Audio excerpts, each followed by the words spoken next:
I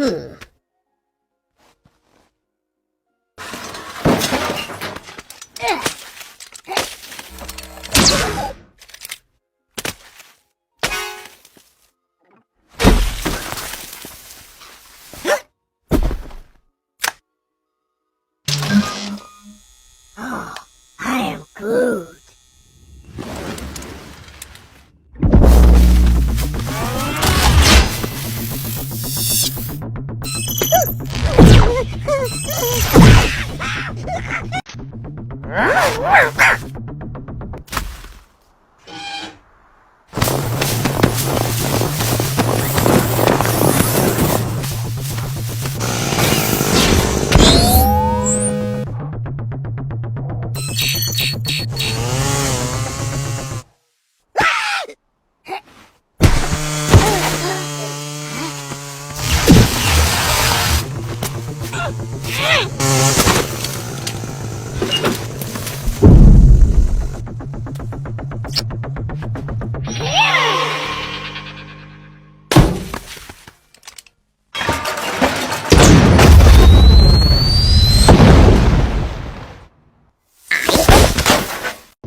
ਮੰਡੀਰ ਕੋਲ ਨੇ track race ਜਣੇ ਖੜੇ ਨਾ ਟੋਜਨ ਪਏ ਜਿੱਥੇ ਪਏ ਅੱਖ ਦੇ ਉਹ ਕੌਣ ਕਹਿੰਦਾ ਮਿੱਤਰਾਂ ਦੀ ਦੌੜ ਚ ਕਮੀਆਂ ਮੈਂ ਕਿਹਾ ਸੁੱਖ ਨਾ